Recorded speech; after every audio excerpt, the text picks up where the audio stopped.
मंच पर उपस्थित सभी प्रबुद्ध जनों का स्वागत करता हूं। आदरणीय नीतू मैम जो कि इस कार्यक्रम की अध्यक्षता कर रही हैं, जो हमारे बीएसएसडी कॉलेज के बोर्ड ऑफ मैनेजमेंट की ज्वाइंट सेक्रेटरी भी हैं। आदरणीय प्राचार्य जी, हमारे पूर्व विभागाध्यक्ष आदरणीय आर.के. पांडे सर, हमारे विधि विभाग के विभागाध्यक्ष आदरणीय जायसवाल सर, आप सभी का मैं हृदय से स्वागत एवं अभिनंदन करता हूँ। कार्यक्रम को आरंभ करते हुए सर्वप्रथम मैं मां सरस्वती के चरण वंदन एवं दीप प्रज्वलन के लिए मंच पर उपस्थित सभी प्रबुद्ध जनों को आमंत्रित करता हूं।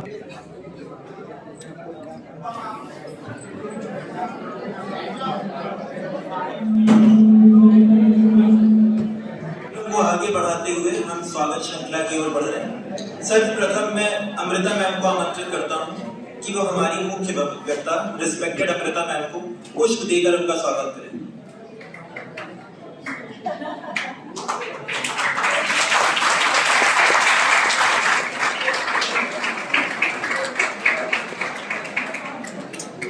अब मैं रिस्पेक्टेड नीतू मैम से अनुरोध करता हूं कि वो हमारी chief speaker respected Amrita ma'am को लक्ष्मी कमल अर्पित करके उनका स्वागत करें।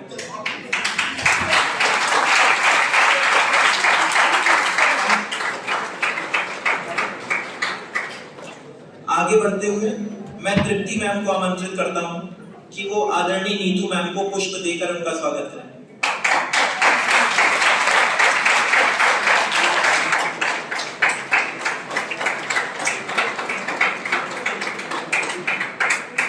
मैं हमारे आदरणीय प्राचार्य जी से अनुरोध करता हूं कि वो आदरणीय नीतू मैम को लक्ष्मी कमल अर्पित करके उनका स्वागत करें।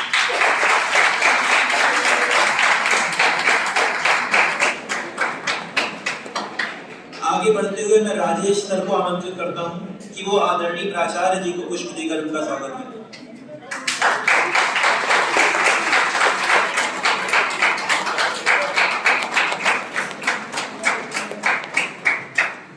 इसके पश्चात मैं धीमान सर को आमंत्रित करता हूं कि वह आदरणीय आर.के. पांडे सर को पुष्प देकर उनका स्वागत करें।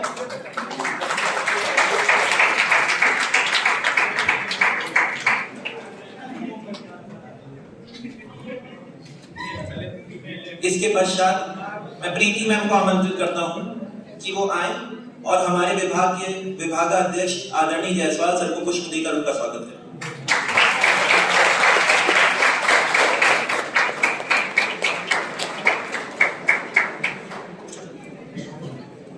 कार्यक्रम में आगे बढ़ते हुए सर्वप्रथम मैं हमारे विधि विभाग के विभागाध्यक्ष आदरणीय जायसवाल सर को आमंत्रित करता हूं कि वह विषय विवरण, अतिथि परिचय और हमारे सभी अतिथियों के स्वागत में 2 शब्द।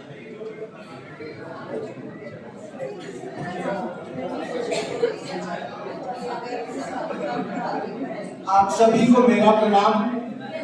आज का जो कार्यक्रम है मैं बहुत आभारी हूँ। सबसे पहले अपने विद्यार्थियों का कि छुट्टी के दूसरे ही दिन सारे विद्यार्थी एक सूचना पे आए। सबसे पहले मैं आपका स्वागत करता हूँ।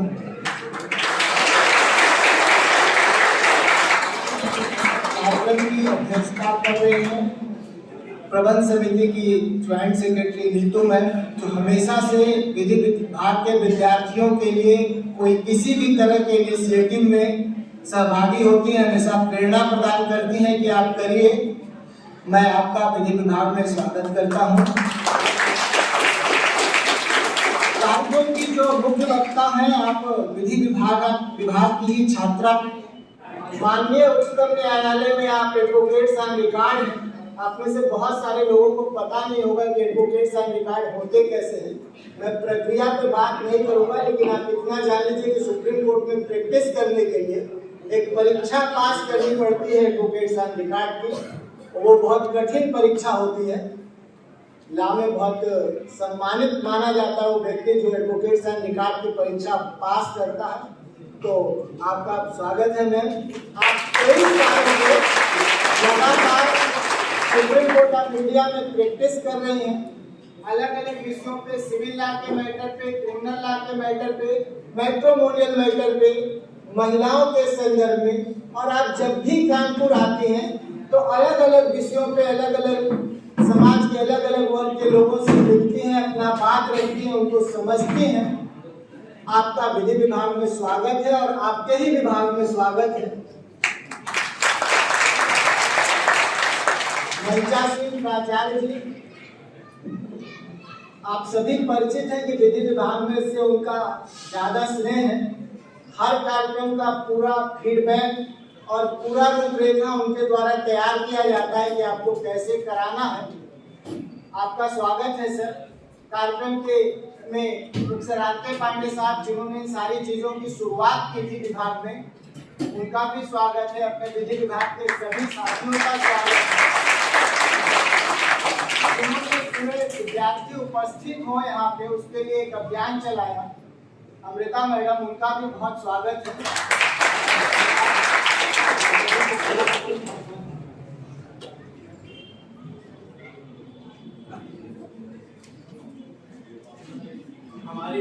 हमारे बीच हमारे प्राचार्य जी उपस्थित हैं। मैं उनको आमंत्रित करता हूं कि वो आए और अपने आपके लिए इस कार्यक्रम के लिए 2 शब्द कहें।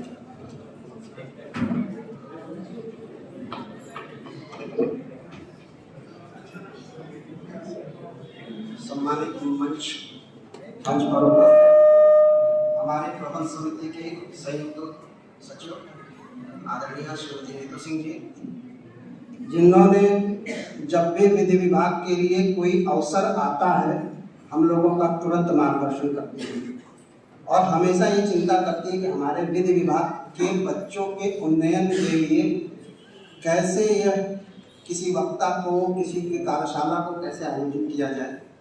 तो हमें हमारे प्रेरणा स्रोत हैं आप। इस मंच पर उपस्थित आज के कार्यक्रम के मुख्य वक्ता श्रीमती अमृता स्वरूप जी, आपका विशेष स्वागत है क्योंकि आप पहले उस पंक्ति में थे, आज यहाँ पे और यह क्षण बहुत भावुक होता है। निश्चित रूप से आपकी भावनाएं भी कहती होंगी एक दिन हम यहाँ होंगे या यहाँ से और ऊपर जाएंगे, किंतु यह सब एक दिन में नहीं आता है या कुछ घंटों में नहीं पाया जा सकता है। ये दशकों की मेहनत से ही पाया जाता है और उस मेहनत की साक्षात प्रतिमूर्ति आपके सामने बैठी हुई है। आपका हमारे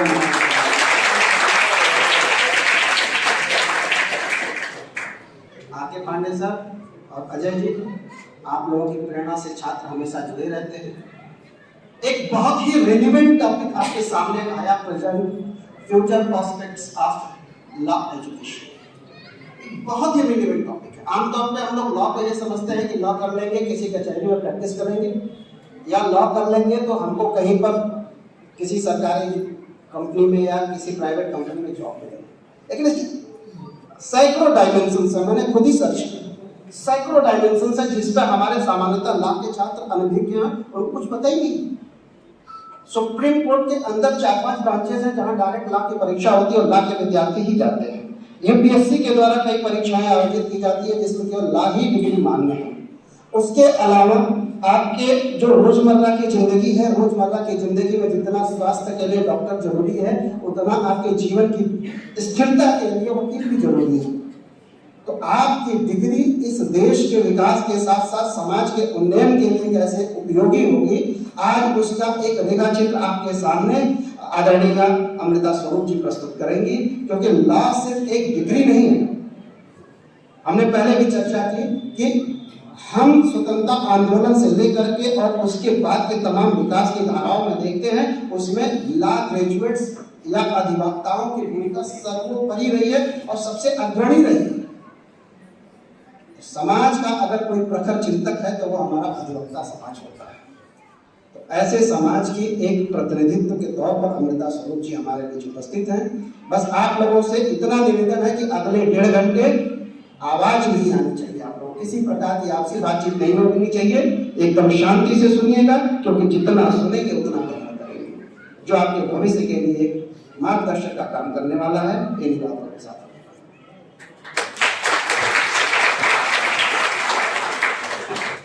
बहुत बहुत धन्यवाद sir. Now, without any further ado, I invite respected Amrita ma'am for delivering the lecture, जिसके लिए हम सभी यहाँ पे एकत्रित हुए। Ma'am please.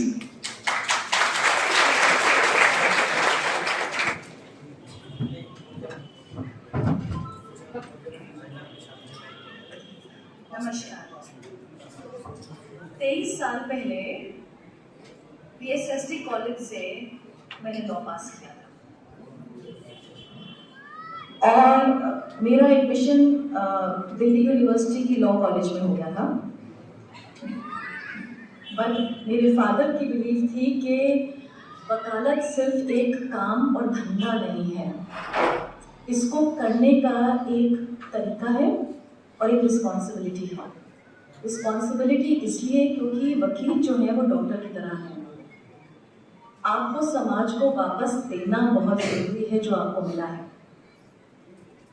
तो अगर एक इसको आप धंधा बनाएंगे तो आप एक धंधे की तरह ही रह जाएंगे, और अगर आप वकालत को उतना रिस्पेक्ट देंगे जो इस प्रोफेशन को चाहिए, तो फिर कोई सीमा नहीं है जो आप नहीं छू सकते हैं। इस वजह से मुझे दिल्ली से वापस बुलाया गया। मैंने ग्रेजुएशन अपना दिल्ली से किया था, केडी श्री राम कॉलेज से, और मेरा पूरा विचार था लॉ भी दिल्ली से करने का। लेकिन लॉ के लिए मैं वापस आई, और मैं बहुत ही सौभाग्यवती हूँ कि VSSD कॉलेज में मेरा एडमिशन हुआ।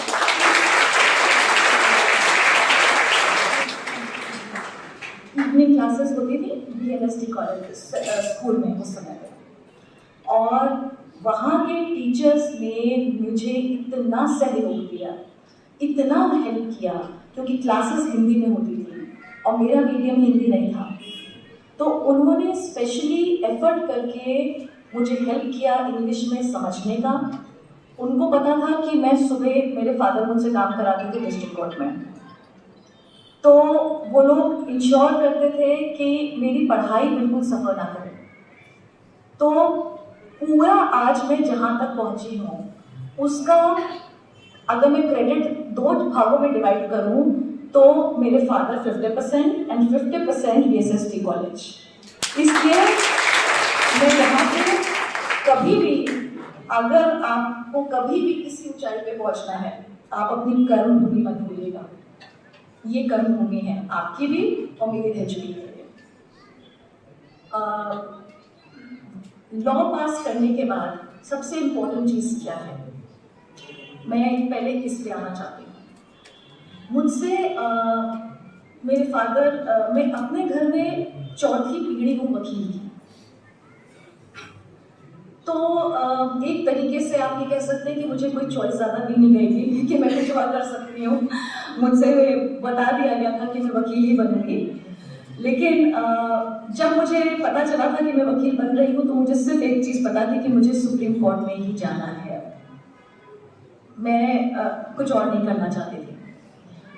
तो वकालत करने के बाद मुझसे बहुत इम्पोर्टेंट सवाल मेरे फादर ने मुझसे पूछा कि मैं लिटिगेशन लॉयर बनूंगी कि कॉर्पोरेट लॉयर। अब ये 2 टर्म्स ऐसी हैं जिससे क्या आप लोग वाकिफ हैं? लिटिगेशन लॉ वो होता है जो हर कोर्ट में डिस्प्यूट सेटल किया जाता है, वो लिटिगेशन लॉ होता है।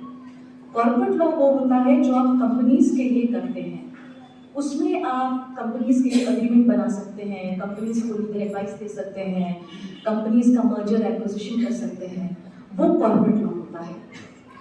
एक नई फील्ड उसके बाद आई है जो आर्बिट्रेशन एंड मीडिएशन है। ये एक बिल्कुल डिफरेंट सेगमेंट है लॉ का। नया एक्ट आया है, मीडिएशन एक्ट है। इसके तहत कोई भी डिस्प्यूट है उसमें पहले आप एक आर्बिट्रेटर और मीडिएटर की तरह काम कर सकते हैं, उसके लिए भी वकील होना जरूरी है। वो आपका तीसरा एस्पेक्ट है। इसके अलावा इंटेलेक्चुअल प्रॉपर्टी राइट्स हैं और बहुत सारे वेरियस अदर सेगमेंट्स हैं जो वकालत के पार्ट हैं। तो अगर आप इसको डिवाइड करते हैं तो ये ब्रॉडली 2 सेगमेंट में डिवाइड हो सकता है, लिटिगेशन जो कोर्ट में जाता है और नॉन कोर्ट लॉ।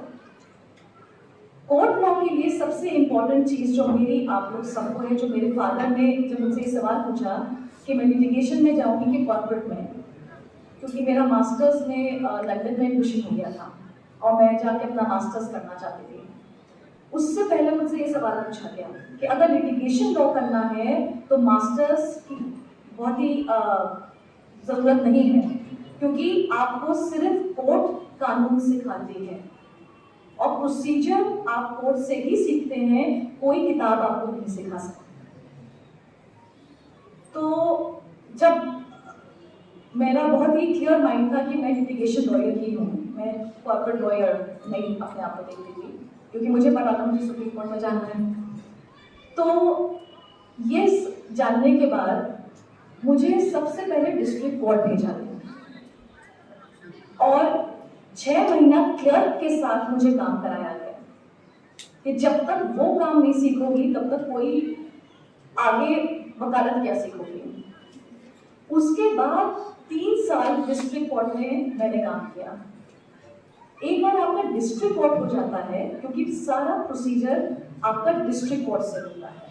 ऊपर की कोर्ट जो है वो एपलेट कोर्ट्स है, यानी अपील वाली कोर्ट्स हैं, हाई कोर्ट और फिर सुप्रीम कोर्ट। आपने अगर प्रोसीजर नीचे से सीख लिया तो आप सोचिए आपकी 40% बैटल आपने जीत लिया। क्योंकि मैं आज भी ये कहती हूँ कि मेरे लिए सुप्रीम कोर्ट से नीचे जाना बहुत आसान है, क्योंकि मैं नीचे से ऊपर आई हूँ। लेकिन जो लोग ऊपर से ही शुरू करते हैं वो आज की डेट में नीचे नहीं जा सकते हैं, उनको कोई प्रोसीजर पता नहीं है। आप लोग यहाँ पे इतने अच्छी जगह पे हैं कि आप लोगों को इतना एक्सपोजर मिल रहा है कि आपके यहाँ मूव कोर्ट्स होते हैं, आपके यहाँ इतने अच्छे प्रोफेसर्स हैं जो आपको गाइड करने को तैयार हैं। आप जितना टाइम वकालत को किताबों से पढ़ें उतना ही आप उसको कोर्ट में जाके सीखें। ये मेरी सबसे पहली एडवाइस होगी आपको, क्योंकि कोर्ट क्राफ्ट इसको कहते हैं और ये सिर्फ कोर्ट ही आपको सिखा सकता है, कोई किताब आपको नहीं सिखा पाएगी। इतने सालों में दिल्ली में सिर्फ प्रैक्टिस किया मैंने, कानपुर में मुझे नहीं चांस मिला प्रैक्टिस करने का। दिल्ली की हर कोर्ट में गई हूँ मैं। अभी तक मैं कहती हूँ कि ऐसी कोई पिटिशन नहीं है जो मेरे हाथ से ना निकली हो ड्राफ्टिंग में। मैं कुछ भी ड्राफ्ट कर सकती हूँ। और ड्राफ्टिंग के बाद सबसे इम्पोर्टेंट चीज ये है कि आपको अपनी इंग्लिश लैंग्वेज पे जरूर एम्फसाइज करना पड़ेगा, क्योंकि जब तक आप डिस्ट्रिक्ट कोर्ट में हैं तो सही है, लेकिन अगर आप हाई कोर्ट जाएंगे और सुप्रीम कोर्ट जाएंगे तो वहां पे सिर्फ इंग्लिश में बहस होती है,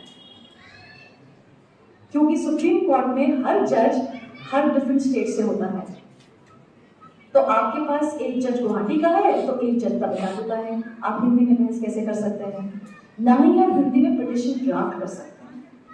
तो जो भी आप नीचे से ड्राफ्ट करते हैं उसको जब मैं सुप्रीम कोर्ट में फाइल करती हूँ मुझे सारा चीज ट्रांसलेट करानी पड़ती है पहले इंग्लिश में, उसके बाद सुप्रीम कोर्ट की रजिस्ट्री उसको फाइलिंग के लिए देगी।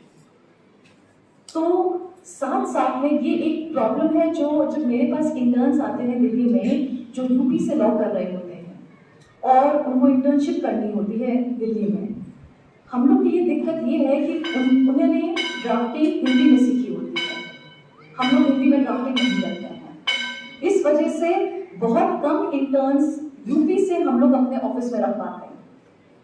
हम लोग का फिर मजबूरी होती है ऐसे कॉलेज से इंटर्नशिप्स लेने की जहाँ पे इंग्लिश में ड्राफ्टिंग कर रहे हैं और जहाँ पे इंग्लिश में इन्होंने सीखा है, क्योंकि हम लोग के कोर्ट में सब जगह पे इंग्लिश फंडामेंटल रूल है ड्राफ्टिंग का।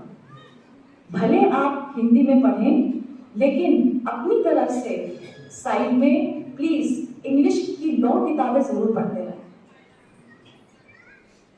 एक होता है एग्जाम पास करना और एक होता है लॉ को समझना। अगर आप हिंदी से लॉ पास कर रहे हैं तो लॉ को समझने के लिए प्लीज इंग्लिश की किताबों का इस्तेमाल कीजिए, उससे आपके एवेन्यूज कानपुर के बाहर बहुत ज्यादा खुल जाते हैं। अब एडवोकेट ऑन रिकॉर्ड, आप में से क्या किसी को पता है कि ये होता क्या है? सुप्रीम कोर्ट का तो होता है, पर आप लोग को पता है कि ये एडवोकेट ऑन रिकॉर्ड होता क्या है? एडवोकेट ऑन, आप जब लॉ पास करते हैं तो आप देश के किसी भी कोर्ट में जाके प्रैक्टिस कर सकते हैं, लेकिन सुप्रीम कोर्ट में केस फाइल करने के लिए एक स्पेशल एग्जाम होता है जो सुप्रीम कोर्ट खुद कंडक्ट करती है सुप्रीम कोर्ट प्रेमाइसिस के अंदर। मेरा क्लासरूम था चीफ जस्टिस ऑफ इंडिया की कोर्ट, वहां पे मैं बैठी थी 4 पेपर्स को लिखने के लिए और उस एग्जाम को पास करने के लिए। इसके 3 अटेम्प्ट होते हैं, बहुत ही डिफिकल्ट एग्जाम है। मेरा एडवोकेट ऑन रिकॉर्ड नंबर है 2425, यानी इंडिपेंडेंस से अब तक मैं 2425th पर्सन हूं जिसने ये एग्जाम क्लियर किया है। मैं आपको ये इसलिए बता रही हूं क्योंकि मैं आपकी जगह बैठ चुकी हूं इसी कॉलेज में, और मुझे 1 मिनट को भी दिमाग में नहीं आया कि क्योंकि मैं इस कॉलेज से वकालत कर रही हूं तो मैं सुप्रीम कोर्ट तक नहीं पहुंच सकती।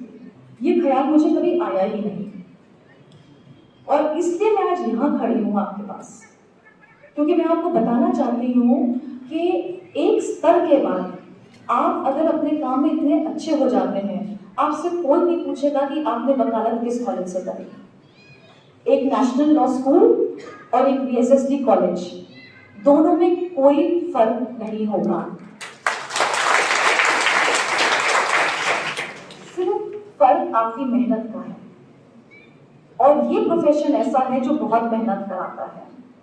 मैंने अपना एग्जाम फर्स्ट अटेम्प्ट में क्लियर किया था, इसके 3 अटेम्प्ट होते हैं, और मुझे पता था कि मुझे सिर्फ अगर मैं दिल्ली गई हूँ इतनी मेहनत करके तो मुझे वहीं पे ही वकालत करनी है।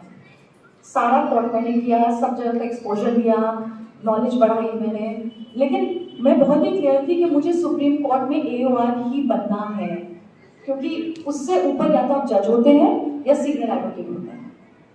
दोनों पोजीशन में मैं इंटरेस्टेड नहीं थी, क्योंकि मैं थोड़ी नॉन कन्फॉर्मिस्ट हूँ, और मुझे पता था कि मैं ज़्यादा रिस्ट्रिक्शंस के साथ नहीं रह सकती। इसलिए मुझे बहुत ही पहले पता था कि मेरा जज वाला टेम्परामेंट भी नहीं है, ना ही सीनियर एडवोकेट वाला टेम्परामेंट है। जो मेरे लिए हाईएस्ट बचा था वो था एडवोकेट ऑन रिकॉर्ड। तो अगर आप लोग यहाँ सब बैठे हैं और आपको लगता है कि आप लॉ यहाँ से कर रहे हैं, आपके फ्यूचर प्रोस्पेक्ट्स क्या हैं, तो मैं आपको ये बताना चाहती हूँ कि फ्यूचर प्रोस्पेक्ट्स जो आप बनाना चाहते हैं वो हैं। कभी आप ये मत अपने आप को एक्सक्यूज दीजिएगा कि क्योंकि हमने लॉ कानपुर से एक कॉलेज से किया तो हम आगे नहीं बढ़ पाए। ये सिर्फ एक एक्सक्यूज है जो आप अपने आप को देंगे आगे ना बढ़ने के लिए, क्योंकि जितना आपको सपोर्ट सिस्टम यहाँ से मिल सकता है वो कोई बाहर का कॉलेज आपको नहीं देगा। अगर इतना एक्स्ट्रा हेल्प अगर आपको आगे बढ़ने में चाहिए तो जो आपको यहाँ से मिलेगी वो बड़ा से बड़ा कॉलेज आपको नहीं देगा। और ये मैं अपने पर्सनल अनुभव से आप लोगों को बोल रही हूँ। इसलिए मेरा बहुत ही मैं कानपुर बहुत कम आ पाती हूँ, मेरे माँ बाप नहीं रहते हैं, तो कोशिश करती हूँ कि मैं त्योहार पे आके मैं मिल जाऊँ अपने माँ बाप से। टाइम बहुत कम होता है, मैं 18 घंटे काम करती हूँ दिन के। जब तक कोर्ट खुला होता है हम लोग की कोई जिंदगी नहीं होती है, हम लोग सिर्फ कोर्ट सुप्रीम कोर्ट के हिसाब से हम लोग के टाइमिंग्स होते हैं, हम लोग की लाइफ उसी के हिसाब से होती है। क्योंकि सबसे इम्पोर्टेंट सेकेंड एस्पेक्ट ये है कि बाकी जगह अगर वकील कुछ ऊपर नीचे करते हैं तो बार काउंसिल ऑफ इंडिया के पास अथॉरिटी है एक्शन लेने की, लेकिन एडवोकेट ऑन रिकॉर्ड का अगर ऊपर नीचे कुछ हो जाता है, सुप्रीम कोर्ट के जज डायरेक्ट स्ट्रिक्चर्स हमारे ऊपर पास कर सकते हैं। हमारा डायरेक्ट अकाउंटेबिलिटी सुप्रीम कोर्ट के जजेस को होती है।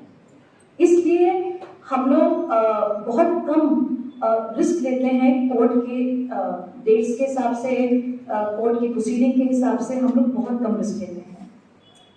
लिटिगेशन में आप किसी भी कोर्ट में जा सकते हैं और आप प्रैक्टिस कर सकते हैं अगर आपके पास एक लॉ डिग्री है और आपने बार काउंसिल का एग्जाम पास किया है। बार काउंसिल का एग्जाम अब मैंडेटरी है, उसको पास करेंगे तभी आप अपने आप को रजिस्टर कर सकते हैं in the bar council as a lawyer. जब आप रजिस्टर्ड होंगे एज अ लॉयर, आप तभी जो सफेद बैंड हम लोग पहनते हैं, अभी आप लोग सब काले सफेद कपड़ों में हैं, ये आपका राइट है पहनने का, लेकिन किसी के पास बैंड पहनने का राइट नहीं है। आगे वो राइट जब आप वो एग्जाम क्लियर कर लेंगे और अपने आप को रजिस्टर कर लेंगे as a lawyer, that is the day आप लोग को सफेद बैंड पहन के कोर्ट आएंगे। सो प्लीज अंडरस्टैंड कि आप अभी जो पढ़ रहे हैं इसको एक नेचुरल कंक्लूजन तक ले जाना बहुत जरूरी है, यानी बार एग्जाम क्लियर करना बहुत जरूरी है। आपको अपने आप को एनरोल बार काउंसिल में कराना बहुत जरूरी है। बार काउंसिल का एक रूल है, आप जिस स्टेट में कराएंगे एनरोलमेंट, आपकी फाइलिंग वहां से होगी। यानी अगर आप यूपी के बार काउंसिल में हैं तो आपकी यूपी का बार काउंसिल है जो आप यूपी में कहीं पे भी जाके प्रैक्टिस कर सकते हैं, फाइलिंग कर सकते हैं। दिल्ली की अलग बार काउंसिल है, हर स्टेट की सेपरेट बार काउंसिल होती है। आप जहाँ पे आपको सुविधा लगे कि आप प्रैक्टिस करना चाहते हैं, मेरी एडवाइस ये होगी अपने आप को उस हिसाब से एनरोल कराइएगा। सिर्फ ब्लाइंडली जाके क्योंकि आपके पास सुविधा है यूपी में जाके कराने की। इलाहाबाद में मेरे फादर बार काउंसिल के मेंबर रह चुके हैं 4 टर्म से, अभी भी हैं। उनके पास बहुत एप्लीकेशंस आती हैं एनरोलमेंट की, लेकिन जब एनरोलमेंट हो जाता है फिर ये बच्चे जानना चाहते हैं कि लेकिन हम प्रैक्टिस कहाँ और कर सकते हैं। एनरोलमेंट आपका यहाँ पे हो गया है, इसीलिए जब मैंने लॉ यहाँ से पास किया, मैंने अपना यूपी बार काउंसिल में एनरोलमेंट नहीं कराया। मुझे पता था कि मुझे वकालत दिल्ली में ही करनी है, तो दिल्ली में जाके बार काउंसिल ऑफ दिल्ली में मेरा एनरोलमेंट हुआ है। ये बहुत इंपॉर्टेंट एस्पेक्ट है कि जब आप लॉ पास कर लेंगे, आप जहाँ पर आपको सुविधा लगती है, जहाँ पर आपको ठीक लगता है, आप एनरोलमेंट उस हिसाब से कराइएगा। दिल्ली एक बहुत अच्छी जगह है लिटिगेशन लॉयर के लिए, यानी कोर्ट लॉयर के लिए, क्योंकि वहाँ पे 9 डिस्ट्रिक्ट कोर्ट है, हाई कोर्ट है, ऑनरेबल सुप्रीम कोर्ट है। इसके अलावा आपके वहाँ पे नेशनल कंज्यूमर कमीशन है, नेशनल कंपनी लॉ ट्रिब्यूनल है, नेशनल ग्रीन ट्रिब्यूनल है, सारी टॉप ट्रिब्यूनल्स आपकी दिल्ली में हैं। तो अगर आप दिल्ली में वकालत करते हैं, आपका एक्सपोजर सिर्फ 3 कोर्ट तक सीमित नहीं है, वो इतनी सारे एवेन्यूज हैं कि आप एक बैंकिंग लॉयर बन सकते हैं तो आप DRT जा सकते हैं। अगर आपको एक कंपनी लॉयर बनना है तो आप NCLT के पास चॉइस है। अगर आप कंज्यूमर लॉयर बनना चाहते हैं, नेशनल कंज्यूमर फोरम है वहां पे। ये पूरा एक्सपोजर आपको दिल्ली में मिलेगा और आपके पास ये सारी चॉइसेस हैं वहां पे। तो अगर आपको लगता है कि मैं दिल्ली में मुझे जाके सिर्फ हाई कोर्ट और डिस्ट्रिक्ट कोर्ट में वकील बनना है, आप अपने इंटरेस्ट के हिसाब से अपनी फील्ड चुन सकते हैं और आप वहां पे आके वहां की प्रैक्टिस स्टार्ट कर सकते हैं। तो प्लीज अंडरस्टैंड कि आपके पास एवेन्यूज आगे कितने ज्यादा हैं जहां पे भी आप चाहे जाके प्रैक्टिस करने के। सिर्फ इस छोटी सी जगह के कानपुर के डिस्ट्रिक्ट कोर्ट को मत देखिए कि हम यहाँ से लॉ पास करके हम कानपुर के डिस्ट्रिक्ट कोर्ट में चले जाएंगे। आप उसके आगे देखिए कि आपके पास एवेन्यूज और इंटरेस्ट क्या है, और जो आपका इंटरेस्ट है उस हिसाब से आपको सारे एवेन्यूज वहां मिलेंगे। अगर आपकी इंटरेस्ट टीचिंग में है और प्रोफेशन में नहीं है, फिर आप मास्टर्स कीजिए, PhD कीजिए और आप आ जाएंगे टीचिंग लाइन में। लेकिन अगर आप कहते हैं कि मास्टर्स और PhD से आपको लीगल प्रोफेशन प्रैक्टिस करने में कोई हेल्प मिलेगी, वो आपको ज्यादा हेल्प नहीं मिलेगी, क्योंकि वो एक सिंपल चीज है जो हम लोग सीखते हैं, उसको कहते हैं कोर्ट क्राफ्ट। तो सुप्रीम कोर्ट में जब मैंने शुरुआत करी, पहले 3 महीना मेरे सीनियर ने सिर्फ मेरा एक काम था कोर्ट में बैठ के जजेस की बॉडी लैंग्वेज को पढ़ना। आपको पता होना चाहिए कि आप जिसके सामने खड़े हैं उस जज का टेम्परामेंट क्या है, वो जज क्या ले सकता है, क्या लाइन ऑफ आर्ग्यूमेंट उसके सामने नहीं चलेगी, उसकी बॉडी लैंग्वेज क्या है, अगर आपका केस किस नंबर पे है, वो किस नंबर पे आएगा। ये सब पार्ट ऑफ लीगल प्रैक्टिस है और ये कोई किताब आपको नहीं सिखाएगी, ये सिर्फ आपको कोर्ट जाना सिखाएगा। तो अगर आप इंटरेस्टेड हैं लीगल प्रैक्टिस में तो उसके लिए मेहनत बहुत है, लेकिन अगर आप उसको सही तरीके से करेंगे तो लाइक आई से world is your oyster, literally आपको कोई कमी नहीं महसूस होगी किसी टाइम पे।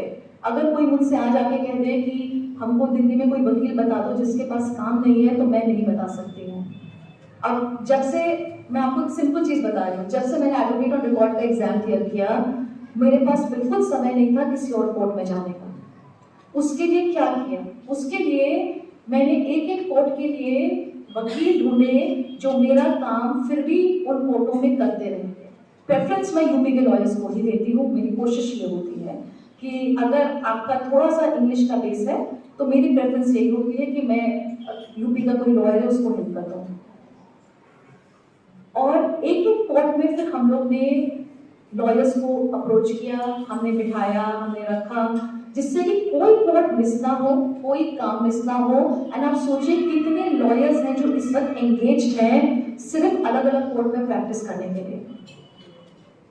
सो एज आई रिपीटेड कि अगर आपको प्रैक्टिस करनी है सो प्लीज डोंट थिंक कि अब हमने यहाँ से लॉ पास कर लिया है तो हम आगे जाके प्रैक्टिस कर सकते हैं, नहीं कर सकते, क्या कर सकते हैं। बहुत ज्यादा एवेन्यूज हैं आपके पास प्रैक्टिस करने के, अगर आप लिटिगेशन प्रैक्टिस में आना चाहते हैं। अब मैं आपको दूसरा एस्पेक्ट बताती हूँ कॉर्पोरेट लॉ का। लिटिगेशन में फाइनेंशियल स्ट्रगल बिगनिंग में बहुत है, तो थोड़ा सा आपको ये सोचना पड़ेगा कि जब आप शुरू करेंगे पहले के 3 साल बहुत डिफिकल्ट होते हैं फाइनेंशियली, उसके बाद बहुत आसान होता है आगे चलना, लेकिन इनिशियल 3 साल आपके फाइनेंशियल स्ट्रगल के होते हैं, उसमें आप काम सीख रहे हैं। तो अगर कोई आपको अपने पास रखा हुआ है दिल्ली में जो प्रैक्टिस है, वो आपको पेमेंट नहीं देगा ज्यादा, क्योंकि वो आपको सबसे बड़ी चीज कर रहा है आपके लिए, वो आपको काम सिखा रहा है। वो आपके हाथ में एक फाइल दे रहा है, कह रहा है जाओ इस कोर्ट में जाके इस केस को आगे कर दो, और आपको कुछ पता भी नहीं है कि उसमें क्या कैसे करना है, क्या नहीं करना है, और आप ऐसे ही सीखेंगे। सबसे 2 इंपॉर्टेंट चीजें होती हैं लिटिगेशन के एस्पेक्ट में। एक ड्राफ्टिंग, जिसपे आपका हाथ बहुत अच्छा होना चाहिए। एक बहुत इंपॉर्टेंट चीज ये है कि जब लोग नीचे की कोर्ट से प्रैक्टिस करते हैं और उनकी ड्राफ्टिंग अच्छी नहीं होती है, वो खराब ड्राफ्टिंग आपको सुप्रीम कोर्ट में जाके आपका नाइटमेयर बन जाती है। वो इसलिए क्योंकि जो आपने नीचे की कोर्ट में प्लीड नहीं किया, यानी जो ग्राउंड आपने नीचे की कोर्ट में नहीं लिया, उसको आप किसी भी ऊपर की कोर्ट में नहीं ले सकते हैं। तो जब हम लोग सुप्रीम कोर्ट में आर्ग्यू करते हैं तो सुप्रीम कोर्ट का पहला सवाल होता है, did you take this ground in the lower court, madam counsel? And if I say I did not take this ground in the lower court, Supreme Court will not hear a new ground. That is why it is very important कि जब आप drafting नीचे की court में करें, आपकी drafting इतनी अच्छी होनी चाहिए कि कोई ग्राउंड आप मिस ना करें। क्योंकि दिक्कत क्या आती है, जब आप नीचे प्रैक्टिस करते हैं आपको लग रहा है ये केस हम यहाँ से जीत जाएंगे, तो कोई दिक्कत नहीं अगर मैंने एक चीज छोड़ दी, एक चीज रहने दी, पर आपको ये सोच के चलना है कि जो भी केस आप लड़ रहे हैं वो सुप्रीम कोर्ट तक जाएगा ही जाएगा, क्योंकि दूसरी पार्टी जो हारेगी वो तो जाएगी जाएगी। तो आप जो तैयारी करें, आपकी तैयारी जो है वो ये सोच के होनी चाहिए कि आपको आखिरी तक ये लड़ाई लड़नी है। आप अपना नजरिया, अपनी लिमिटेशन एक डिस्ट्रिक्ट कोर्ट तक मत रखिए, क्योंकि वो बाद में चल के बहुत दिक्कत आपके केस के लिए करता है। ये सबसे इम्पोर्टेंट है जो हम लोग को, जब हम सुप्रीम कोर्ट पहुंच जाते हैं और फिर हम जब नीचे की कोर्ट की ड्राफ्टिंग देखना शुरू करते हैं, फिर हम लोग को रियलाइज होता है कि देखो ये भी नहीं लिया और आज हम केस में ये नहीं कर पाए, ये भी नहीं लिया और आज हम केस में ये भी नहीं कर पाए। सिर्फ एडिशनल लीगल ग्राउंड प्लीड हो सकता है, कोई भी फैक्चुअल ग्राउंड ऊपर की कोर्ट में दोबारा नहीं प्लीड हो सकता है जो आपने नीचे नहीं लिया है। सो आप जब भी प्रैक्टिस शुरू करेंगे आप अपनी ड्राफ्टिंग पे बहुत अच्छा ध्यान देंगे, क्योंकि आप कोई छोटी रेस के घोड़े नहीं हैं, आप आगे तक जाने वाले हैं और आप अपनी तैयारी को इसी तरीके से करेंगे कि आपको आखिरी पड़ाव तक लड़ाई करनी है ऑनरेबल सुप्रीम कोर्ट। मैं एक बहुत छोटी सी आपको इंसिडेंट, ये हम लोग जब कोर्ट में प्रैक्टिस करना शुरू किए, ये एक इंसिडेंट है जो हर सीनियर हम लोग को बताता गया और मैं अपने जूनियर्स को हमेशा बताती हूँ। There was a court and I will not name the जज, सॉरी। सो उनकी कोर्ट में practice, lawyer was arguing a matter and जज ने देखा कि मैटर में क्या मेरिट है सुप्रीम कोर्ट में, और उन्होंने कहा कि mister counsel, I can only give you so much relief, I can not give you more than that. तो the counsel continue to argue and pressurise the जज कि नहीं आप लॉर्डशिप ये भी देख लीजिए, ये भी कर लीजिए, वो भी कर लीजिए।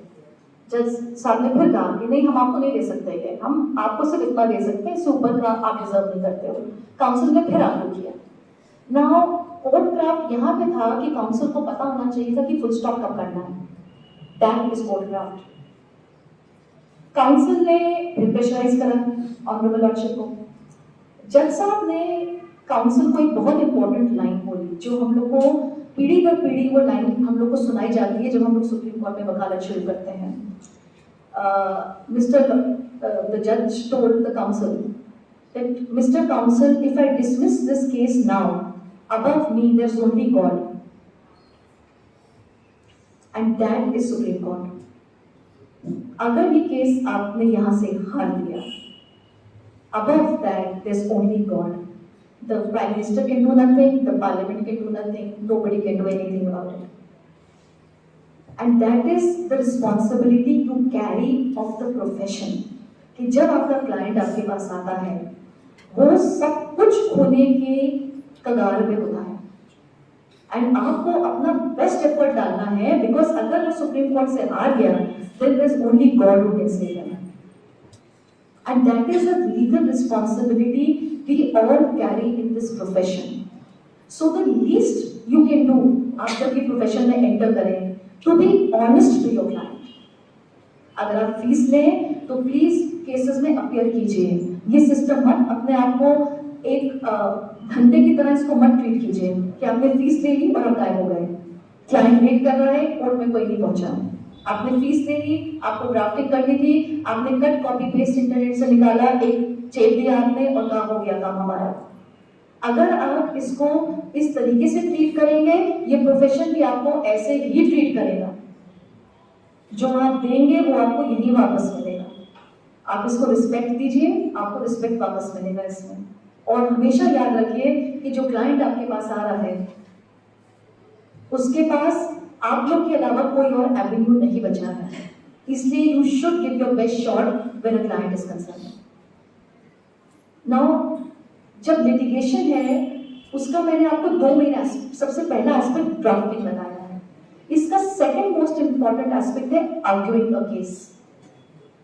आप ये समझ के चलिए कि जब आप कोर्ट में खड़े हैं जज के सामने, वो पूरी फाइल चाट के आया है। तो आप ये जो पिक्चर्स में देखते हैं मूवीज में, ये कोर्ट सीन्स, प्लीज ऐसे कोर्ट सीन कोई कोर्ट में नहीं होते हैं। So don't be misled by what you see on TV. अगर हम लोग थोड़ी सी भी आवाज ऊंची कर देते हैं कोर्ट में आर्ग्यू करने के लिए, तो इमीडिएटली द जज टेल्स मी कि madam counsel, we are not in a fish market, you are standing in the honourable supreme court of India. तो ये जो आप मूवीज में देखते हैं कि चिल्लाना चीखना सब चल रहा है, ये सब हम लोग कुछ नहीं कर सकते हैं वहां पे।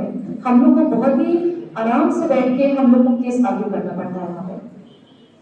और जब आप फाइल तैयार करते हैं आर्ग्यूमेंट्स के लिए, आप ये सोच के चल रहे हैं कि जज हर पेज और पैरा पढ़ के आया है, क्योंकि वो आते हैं हर पेज पैरा पढ़ के।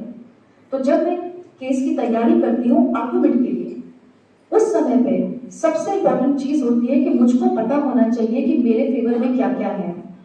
जो मेरे फेवर के पॉइंट्स हैं वो किस पेज पे हैं और किस पैरा में हैं, इसके नोट्स बनाइए। तो इसलिए आप लोग जब तक वकालत सीख रहे हैं, पढ़ रहे हैं, आप लोग फाइल पढ़ने की तैयारी शुरू कीजिए। ये एक अपना पूरा लर्निंग एवेन्यू है कि फाइल पढ़ी कैसे जाती है। अगर मेरे पास दिन के 10 केस हैं, तो आप 10 केस की तैयारी एक रात में कैसे कर सकते हैं? तो बेसिकली मैं जैसे 12 बजे सोती हूँ, 4 बजे उठती हूँ अगर मैं 10 केस की तैयारी कर रही होती हूँ। लेकिन उसमें भी आपको एग्जैक्टली पता होना चाहिए कि आप उस फाइल में क्या पॉइंट्स हैं जो आपके फेवर में हैं, किस पेज और पैरा में है। अगर ये नोट्स आप अभी से बनाना सीख लेंगे, आगे चल के बहुत आसानी होगी आपको। तो प्लीज आप दो चीजों पे जब तक आप प्रैक्टिस कर रहे हैं, आप दो चीजों पे वकालत सीख रहे हैं, एक्चुअली दो चीजों में जरूर कॉन्सेंट्रेट कीजिए। अगर यहाँ पे किसी को ज्वाइन कर सकते हैं जो आपसे छोटी मोटी ड्राफ्टिंग करा ले, हाथ साफ करना शुरू कीजिए। कोई आपको यहाँ पे सिखाने नहीं आएगा। आप मानेंगे नहीं, मैंने ड्राफ्टिंग इतनी वैरायटी कैसे सीखी। मैं जिस ऑफिस में थी दिल्ली में, वहां पे ऑब्वियसली आपको हर ऑफिस में बहुत लेजी लोग मिलेंगे जो काम नहीं करना चाहते हैं। मैंने अपने ऑफिस में 3 लोगों को देखा, सीनियर्स को, जो बहुत लेजी लोग थे, जो काम नहीं करना चाहते थे। तो मैं उनके पास जाके बोलती थी कि सर आप चिंता मत कीजिए, मैं आपके लिए ड्राफ्टिंग कर दूंगी। मैंने मांग के ओनली जिससे कि मुझे सारी वैरायटी ऑफ ड्राफ्टिंग में सीख लूं, मैंने मांग के हर सीनियर से ड्राफ्टिंग ली। उनको बहुत अच्छा लगता था कि उनको काम नहीं करना पड़ रहा है, वो अपने पर्सपेक्टिव से देखते थे और मैं अपने पर्सपेक्टिव से देखती थी कि मैं इस वक्त काम सीख रही हूँ। जितना मेरे हाथ से निकलेगा उतनी मेरी हाथ की सफाई होगी। जब तक मैंने अपना 3rd ईयर लॉ का एग्जाम दिया था, उसमें जो ड्राफ्टिंग का पेपर था, उस ड्राफ्टिंग के पेपर तक मैं एक्चुअल बेसिक फंडामेंटल ड्राफ्टिंग सब सीख चुकी थी। 3 साल जब तक मैंने वकालत पढ़ी है, मैं ड्राफ्टिंग समझ के सीख चुकी थी। तब तक आपके पास उतना समय नहीं है, थोड़ा समय रोज निकालिए। ड्राफ्टिंग आपको अलग अलग मिल जाएगी। आप इंटरनेट पे जाके देखिए कि कैसे पिटिशंस ड्राफ्ट होती हैं, कैसे क्या होता है, आप उस तरीके से सीखिए इसको। पर कोशिश कीजिए कि जितनी आपकी हाथ की सफाई होगी उतना काम आप सीखेंगे। That is the first thing where drafting is concerned. In arguments, as I said, आपको पेज पैरा पता होना चाहिए, क्योंकि जब मैं वहां खड़ी होती हूँ, मैं आपको एक बहुत सिंपल एग्जांपल अब मैं आपको रिक्रिएट कर रही हूँ। मैं वहां पे खड़ी होती हूँ, मैं अपना आर्गुमेंट की लाइन शुरू करती हूँ, that your lordship may please see। मैं इतना बोलूंगी और मेरे वहां से जजेस का जवाब आता है, no madam counsel, please turn to page this and para this and give us an explanation for this।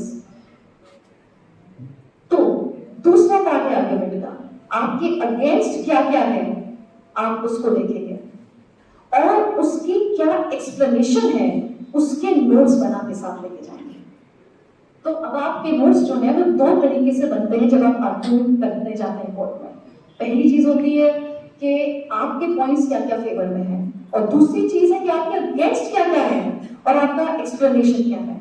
और अगर आपने उनको सेटिस्फाई कर दिया, आप मानिए मुझे 30 सेकंड का सिर्फ टाइम मिलता है सुप्रीम कोर्ट में खड़े होकर नोटिस कराने का। अगर 30 सेकंड में मैंने उनका इंटरेस्ट नहीं जगाया कि मेरे केस में मेरिट है, my case is dismissed. 30 seconds is the time I have to convince the lordships that my case deserves a notice. So you have to be that well prepared when you're preparing a case. Again I say, आप पढ़ना शुरू करेंगे, initially आपको बिल्कुल समझ में नहीं आएगा, लेकिन अगर आप पढ़ते रहेंगे, समझते रहेंगे, कोर्ट में जाके देखते रहेंगे कि कैसे होता है ये, you will start trusting it better. So the second thing in litigation is आपका arguments। ये 2 चीजें हैं arguments को लेके जिसको आप जरूर से जिस पे concentrate करें, because in the end यही make or break होता है। I'll be honest to you. One very important thing which I will tell you is, like I said, the court craft। आप मानेंगे नहीं, मेरे साथ ये हुआ है कि मैंने पूरा लाइन ऑफ आर्गुमेंट 4 घंटे में बैठ के तैयार किया है और मैं वहां कोर्ट में खड़ी हुई आर्ग्यू करने के लिए, and within 10 seconds the judge tells me, madam counsel, please don't argue on this line, we don't agree। पूरा का पूरा आर्गुमेंट मेरा 1-10 सेकंड में कोलैप्स कर जाता है। So my second line of argument has to be ready immediately, क्योंकि मेरे पास समय नहीं है उस समय पे सोचने का कि अच्छा अब मैं किस चीज पे आर्ग्यू करूं। इतना समय आपको नहीं मिलता है ऊपर की कोर्ट में। नीचे की कोर्ट थोड़ी आसान है, वो आपको सुन लेती है, आपको बहुत धीरे दे देती है। But again I am saying, मैं यहाँ पे इसलिए खड़ी हूँ और आप यहाँ इसलिए बैठे हैं क्योंकि मैं ये सोच के चल रही हूँ कि कम से कम आप में से 50% यहाँ से दिल्ली जाएगा ऊपर की कोर्ट तक। मैं यहाँ इसलिए नहीं खड़ी हूँ कि आप लोग नीचे की कोर्ट में प्रैक्टिस करते रह जाएंगे। मैं ये सोच के चल रही हूँ कि आज मैं यहाँ इसलिए खड़ी हूँ कि आपको ये महसूस हो कि मैं यहीं बैठी हुई थी 23 साल पहले और यहाँ से मैं वहां पहुंची हूँ। इसमें से अगर आप इतना डेडिकेशन रखते हैं, इतना आप जुनून रखते हैं, आई यूज द वर्ड जुनून, तो आपको कोई नहीं रोक सकता। इररेलेवेंट है फिर ये कि आपने कहाँ से लॉ किया, आपके कितने मार्क्स आए, आपने आगे क्या किया। कोई क्लाइंट आपसे ये सब नहीं पूछता है, वो सिर्फ आपकी कैपेबिलिटी देखते हैं। मैं एक बहुत छोटा सा लाइट नोटबुक में आपको बहुत छोटा सा एग्जांपल देती हूँ। जिस दिन मैंने एडवोकेट ऑफ रिकॉर्ड का एग्जाम क्लियर किया, मैं उस दिन सुप्रीम कोर्ट में कोर्ट के अंदर बैठी हुई थी आर्ग्यू करने के लिए। एंड माई ऑफिस नोज, मेरे घर को इंस्ट्रक्शंस हैं कि मुझे मॉर्निंग में कोई कॉल नहीं कर सकता, मेरे फोन पे कोई कॉल नहीं आएगा एक्सेप्ट माई ऑफिस। अगर मेरा घर कॉल कर रहा है तो सिर्फ 2 सर्कमस्टांस में कर सकता है, या तो आप जेल जा रहे हैं या आप हॉस्पिटल जा रहे हैं। इसके अलावा कोई और इमरजेंसी नहीं हो सकती है कि कोई मुझे कॉल करेगा। तो जब मैंने देखा कि कॉल आ रहा है ऑफिस से मेरे, तो मैंने वो फोन उठाया और मुझे ऑफिस ने कहा कि मैम कॉन्ग्रेचुलेशंस, एग्जाम क्लियर हो गया है। सो आई सेड कि कौन सा एग्जाम, क्योंकि मैं भूल चुकी थी कि एग्जाम दिया है। इसका रिजल्ट 8 महीने के बाद आता है, क्योंकि your paper is being checked by Fali Nariman, by Soli Sorabjee. ये लेक्चर्स देते हैं इस एग्जाम के लिए, 4 लेक्चर्स होते हैं इस एग्जाम के लिए, which are taken by these lawyers, are the lawyers who take the lectures and these are the lawyers जो चेक करते हैं आपका पेपर। तो 8 महीने के करीब लगता है इसका रिजल्ट आने में। तो मैं भूल भी चुकी थी इस एग्जाम के बारे में जब मुझे पता चला। और तब मुझको याद, जब ऑफिस ने बताया कि ये एग्जाम आपने क्लियर कर लिया है, तो I was very happy. First attempt था, nobody clears the first attempt, I was very happy clear it. And मैं ऑफिस पहुंची एंड मैं बैठ के बिल साइन कर रही थी क्लाइंट्स को जो जाने थे। एंड सडनली आई सॉ कि सारा बिल में जो मेरे ऑफिस ने बिल बनाया था, सारा डबल पेमेंट था। And I asked them, I said क्या बिल गलत बन गया है, ये सब पेमेंट बहुत ज्यादा है सारा बिल में। तो he says, नहीं मैम, अब ये एडवोकेट और रिकॉर्ड का बिल है, अब एक सिंपल एडवोकेट का बिल नहीं जा रहा है। आप मानिए वो आधे घंटे में जो एक एग्जाम क्लियर करने से पहले और एक एग्जाम क्लियर करने के बाद मेरा फीस स्ट्रक्चर बदल चुका था, जो मुझे नहीं पता था। तो हम लोग के क्लर्क बहुत इंपॉर्टेंट होते हैं, वो क्या करते हैं, वो सुप्रीम कोर्ट से बाकी क्लर्क से पता करके रखते हैं कि आजकल फीस क्या चार्ज हो रही है, एआर क्या चार्ज कर रहा है, सीनियर एडवोकेट क्या चार्ज कर रहा है, किसकी फीस कितनी है, हम लोगों को कोई आइडिया नहीं होता है। तो क्लर्क ही हमारा है जिसको सब पता होता है। उसने जब इन्फॉर्म किया कि मैडम ये फीस रेट चल रहा है, तो मैंने कहा अच्छा, मुझे पता भी नहीं था ये। And overnight your practice change with it. और कोई किसी ने उसके बाद मुझसे नहीं मेरा कोई क्रेडेंशियल पूछा कि मैं कहाँ से आई, किस शहर से हूँ, मैं किस कॉलेज से मैंने लॉ किया है, मैं यहाँ तक कैसे पहुंची, किसी को कोई इंटरेस्ट नहीं था जानने में। So I am coming back to it again and again कि आप जहाँ पे हैं आप बहुत आगे बढ़ सकते हैं यहाँ से, और ये पूरा आपके ऊपर है कि आप कितनी मेहनत करना चाहते हैं इसके लिए। Now this is the litigation part that I covered. Now I will go to the corporate part of it. क्योंकि बहुत सारे लोग हैं जिनका litigation का temperament नहीं होता है, वो लोग ये stress litigation का नहीं ले सकते। जैसे कि judges से सुनना, clients से सुनना, post pressure में काम करना। People prefer, especially women, they prefer a more secured place. Litigation is still very difficult for women, but it is not impossible. So the other aspect is corporate law. अब corporate law से आपके avenues क्या हैं? Company, अगर आप corporate law में थोड़ा पढ़ लेंगे, कंपनी आपको as legal consultant engage कर लेती है, आपको एक secure salary मिलती है, end of the month में आप उनका legal काम देख रहे होते हैं एक अच्छे से ऑफिस में बैठ के, और आपका काम होता है दूसरे लॉयर से कोऑर्डिनेट करके काम कराने का। तो that is one very important part of corporate law, the consultancy का, जिसका स्कोप बहुत है, क्योंकि हर कंपनी को एक लीगल कंसल्टेंट चाहिए। हर कंपनी आजकल इतने सारे कानून हैं कि उनको नहीं पता कि किस कंप्लायंस का कौन सा कानून हमको क्या कंप्लाई करना है। तो कुछ फील्ड्स होती हैं जिसमें जो लॉयर्स हैं वो सिर्फ कंप्लायंस लॉयर्स होते हैं, वो सिर्फ सीखते हैं कि कंपनी के लिए कौन कौन सा लॉ है जिसकी कंप्लायंस होनी चाहिए। The moment they know that, उनका avenue as legal consultant in a company बहुत खुल जाता है। Every government PSU will have a legal consultant, it is mandatory. Every private company will have a legal consultant, they need it. So आपका avenue, if you do not want litigation law, आपका avenue in corporate is ट्रेमेंडस।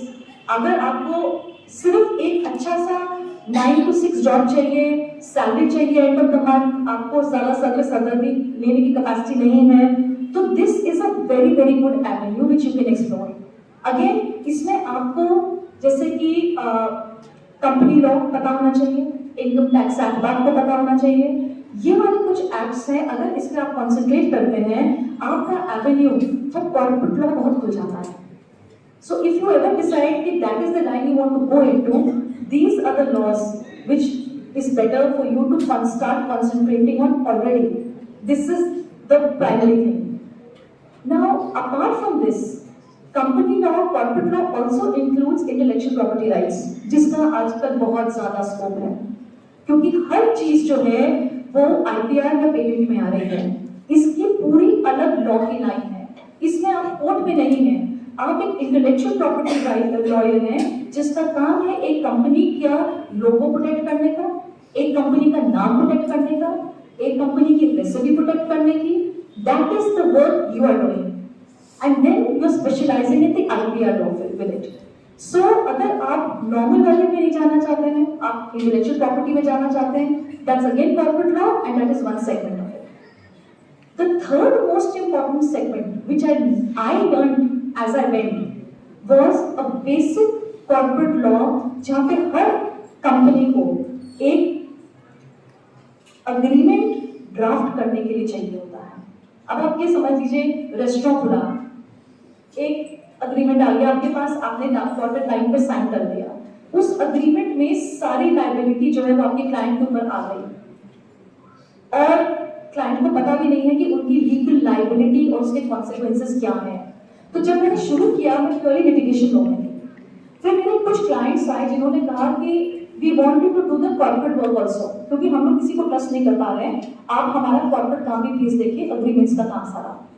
मुझे कोई idea नहीं था पिछले 6 साल में कि अग्रीमेंट कैसे ड्राफ्ट होता है, and this is only that once I got that, तो मैं इंटरनेट पे गई सीखने के लिए कि अग्रीमेंट कैसे बनता है, और कॉर्पोरेट लॉयर से मुझे बात करनी पड़ी कि अग्रीमेंट कैसे बनता है। एंड देन आई रियलाइज कि ये एक और बहुत अच्छा एवेन्यू है, क्योंकि अगर क्लाइंट आपके पास आ रहा है, उसको एक ही वकील चाहिए जो लिटिगेशन में देख दे और जो ये काम कर दे, it's a complete package, you will retain that client.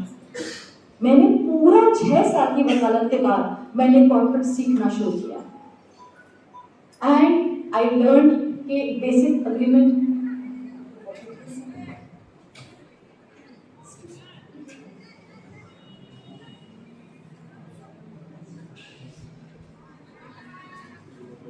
फिर मैंने सीखा अग्रीमेंट बनते कैसे हैं, और सबसे इम्पोर्टेंट ये सोच के बनेगा कि कल ये अग्रीमेंट कोर्ट में चैलेंज होगा। देखिए, आप लिटिगेशन से आ रहे हैं, आपका दिमाग एक ही तरह काम करता है कि अगर आप छींकते नहीं हैं तो कल कोर्ट जाना पड़ सकता है। मैं आपको बहुत ही सिंपल ये चीज़ बता रही हूँ कि आप जब इतनी वकालत कर लेते हैं तो एक बहुत ही आपके एक सोचने का नजरिया एक ही हो जाता है, हर चीज़ कोर्ट जा सकती है और आप प्रोटेक्टेड है कि नहीं। बहुत ही सिंपल चीज़ है। तो जब अग्रीमेंट मेरे पास आया तो मैंने इसको देखा कि कल अगर ये अग्रीमेंट कोर्ट गया, is my client protected, and then I started understanding कि मेरे क्लाइंट को कहाँ कहाँ प्रोटेक्शन देना है, और वहाँ से हम लोग ने ये एक इस्टेब्लिश किया रूल कि जितना लिटिगेशन आएगा, अगर हमारे पास कॉर्पोरेट आता है, we are going to take that corporate work. और आज सिचुएशन ये है कि my corporate clients are from Germany, from US, and I am making agreements for all of them. And इसमें बहुत इंटरेस्टिंग चीज़ ये है कि कभी मेरे पास कोई काम लेके आया, मैंने कभी उनको ये नहीं बोला कि मैं ये नहीं कर सकती हूँ और या मुझे नहीं आता है। ये चीज़ मेरे डेफिनेशन में नहीं है एक्चुअली। मेरे हिसाब से मैं सब कुछ कर सकती हूँ, हमेशा कर सकती हूँ। तो जब मेरे पास अभी महीने भर पहले US की कंपनी की फ़ोन आया उनका कि उनको वो लोग आर्टिफिशियल इंटेलिजेंस प्रोडक्ट बेच रहे हैं, उनको अग्रीमेंट बनाना है। सो मैं कहा मैम आप अग्रीमेंट ड्राफ्ट कर देंगी। मैं आप लोगों को बताऊँ, मुझे आर्टिफिशियल इंटेलिजेंस के AI के अलावा कुछ नहीं पता था, मुझे पता नहीं था ये चीज़ होती क्या है। बट आई टोल्ड देम बिल्कुल आपका अग्रीमेंट 1 हफ्ते का टाइम दीजिए, 1 हफ्ते में आपका agreement I will get it ready. 1 हफ्ता बैठ के मैंने पूरा आर्टिफिशियल इंटेलिजेंस पढ़ा, समझा, सीखा कि कहाँ पे लूपहोल हो सकता है, कहाँ पे मेरा क्लाइंट को दिक्कत हो सकती है। उसके 1 हफ्ते के बाद वो आर्टिफिशियल इंटेलिजेंस का अग्रीमेंट बना and was send to my client. Because there is no work if you will say ये काम मेरा नहीं है, ये मैं नहीं करता हूँ, ये मैं नहीं कर सकती हूँ, you will not be able to do it. Please understand, when a client comes to you, सबसे पहली प्रायोरिटी है क्लाइंट को रिटेन करना। आपका क्लाइंट आपके पास रुका है। इस वक्त लगभग आप लोग 80 लोग हैं यहाँ पे। ये आप 80 कॉम्पिटिटर्स के साथ बैठे हुए हैं। ये सब आपके कॉम्पिटिटर्स हैं। अगर आपने डिलीवर नहीं किया तो आपका बगल वाला डिलीवर करेगा। That is the market you are dealing with. अगर आपने अच्छा नहीं किया, आपका बगल वाला डिलीवर करेगा। तो आप 80 फ्रेंड्स नहीं बैठे हैं। मैं ये देख के चल रही हूँ, आप लोग 80 कॉम्पिटिटर्स बैठे हुए एक साथ। And when you will enter the profession, you have to enter the profession like this, कि आपको सब करना है और आपको बस you have to go ahead and do it. जहां भी दिमाग में आप लेके चलेंगे, मैं आपको बता रही हूँ, बहुत सिंपल चीजें होती जाएंगी। तो कॉर्पोरेट का ये सेकंड एस्पेक्ट है। आज आपको मैं बताऊं कि सिचुएशन ये है कि जो मेरे क्लाइंट्स हैं, अगर उनको ईमेल भी किसी और को भेजना होता है, वो मेरे थ्रू होके जाता है, क्योंकि कल वो ईमेल एविडेंस है। ये बात याद रखिए, आपके क्लाइंट की हर कम्युनिकेशन जो है वो कल के डिस्प्यूट में एविडेंस है। So my clients are so finicky now, because अब एक्सपोजर इतना ज्यादा है कि उनको रिस्क लेना ही नहीं है। तो अगर उनको किसी के साथ एग्रीमेंट करना है, कुछ बना रहे हैं, कुछ कर रहे हैं, उसका जो कम्युनिकेशन भी होता है ईमेल पे, even that is drafted bye me today, because कल वो ईमेल एविडेंस हो जाएगा कोर्ट ऑफ लॉ में। और पूरी कहानी एक मे और शैल पे निर्भर करती है। You may have the right to do this and you shall have the right to do this. आप लोग दोनों का अंतर समझते हैं? एग्जैक्टली। एक आपको राइट बिल्कुल लिखित में प्रदान कर रहा है और दूसरा आपके पास स्कोप छोड़ रहा है कि हो भी सकता है, नहीं भी हो सकता है। तो जब आप ड्राफ्टिंग करते हैं, आपका मे और शैल से पूरा केस बदल जाता है और आपकी अग्रीमेंट्स मे और शैल से पूरी बदल जाती हैं। So again I would say कि आप अगर अग्रीमेंट भी ड्राफ्ट करते हैं, it is very important to first see कि आपके क्लाइंट की बेस्ट इंटरेस्ट क्या है, उनको प्रोटेक्ट कैसे करना है, आपकी लैंग्वेज कैसी है, अगर आप कहाँ गलती कर रहे हैं। ये अगेन समय के साथ ही आएगा। अगर आपको लगता है कि आप यहाँ से इमीडिएटली पास करेंगे और आपको सब कुछ पता चल जाएगा, it's not going to be like that. पर अगर आप सीखने को तैयार हैं, तो बाहर बहुत एवेन्यूज हैं जो आपको सिखाएंगे। 6 साल की लिटिगेशन के बाद मैंने कॉर्पोरेट में एंटर किया, वो भी बहुत ही उस वक्त बहुत कम क्लाइंट्स के किया मैंने, जिन्होंने इंसिस्ट किया। लेकिन उसके बाद नई चीजें सीखते गए, क्लाइंट लेवल बढ़ता गया, एंड उसके बाद today my client is all across. So this is the most important aspect कि अगर आपको एक लिटिगेशन नहीं चाहिए और आपको कॉर्पोरेट चाहिए, मैं आपको एवेन्यूज कॉर्पोरेट में बता रही हूँ जो आप अलग अलग कर सकते हैं। बस जो भी आप डिसाइड करें, उसके लिए पढ़ाई सही जरूर कीजिए। ये मत कीजिए कि आपको, अगर आप आईपीआर में जाना चाहते हैं, please know IPR laws very well. अगर आप साइबर लॉ में जाना चाहते हैं, please know the cyber law very well, it is very important. Information technology act very important. अगर आपको वो लाइन लेनी है तो आप जो भी लाइन डिसाइड करें, उसकी पढ़ाई, उस बाकी आप कॉलेज की प्रिपरेशन अपनी पढ़ाई से कीजिए। लेकिन आप जब तक 3rd ईयर में आते हैं, आपको सोचना चाहिए कि अब आगे आप कहाँ जाना चाहते हैं। आप कॉर्पोरेट जाना चाहते हैं, लिटिगेशन जाना चाहते हैं, डिसाइड करना शुरू कीजिए। अगर डिसाइड नहीं कर सकते, 6 महीना किसी कॉर्पोरेट लॉयर के अंदर ट्रेनिंग कर लीजिए, 6 महीना लिटिगेशन के अंदर। आप देख लेंगे आपकी पसंद क्या है, आप देख लेंगे कि आप क्या करना चाहते हैं। लेकिन उस हिसाब से अपनी पढ़ाई जरूर साथ में रखिए। So now that is the corporate part of law that I've told you. At this juncture, I would first like to know if anybody has any doubts, because I am not here for a lecture basically. I am here to help you कि आप लोग आगे चल के कुछ कर पाए और अच्छी तरीके से कर पाए। तो अगर किसी स्टूडेंट का कोई डाउट है, कोई क्वेश्चन है, तो प्लीज मुझसे पूछिए। I would love to clear anybody's doubts on everything which is there. Aspect for litigation. First was argument. Yes. First was drafting. Hmm. Can you give me book, special book for drafting? Drafting and pleading की books आपको market में बहुत मिल जाएंगी। आप अपने हिसाब से authors में मत जाइएगा। Basic आपको the books are called drafting and peering. The books are called drafting and peering. If you will go to the market, you will get tremendous number of books. बस आप जब जो drafting and peering की book लेंगे, उसमें देख लीजिएगा कि litigation के most of the aspects drafting में cover हो रहे हैं नहीं हो रहे हैं. सबसे इम्पोर्टेंट चीज है एक्चुअली मैंने यहाँ से इसलिए शुरू नहीं करा क्योंकि मुझको लगा कि ये सब आपको ऑलरेडी पता होगा, पर मैं एक बार भी मेंशन करना चाहती हूँ क्योंकि इन्होंने ये सवाल किया है कि आपको काफी हद तक के बुक्स मार्केट में मिल जाएंगी जो आपको सिखा देंगे ड्राफ्टिंग, और इफ नथिंग जो आपको बता देंगे कि एक लूजली आप किस तरीके से ड्राफ्ट करते हैं, अगर आप कोर्ट की पिटीशन ड्राफ्ट कर रहे हैं और आप अग्रीमेंट्स ड्राफ्ट कर रहे हैं, अग्रीमेंट ड्राफ्टिंग की बुक्स भी मार्केट में है. So it is to your comfort level कि आप देख सकते हैं. आप जब देखेगा हमेशा अग्रीमेंट की ड्राफ्टिंग की किताब अलग और लिटिगेशन की अलग आती है, वो दोनों अलग रखिएगा क्योंकि एक साथ में क्या करते हैं कि लोग बहुत चीजें छोड़ देते हैं.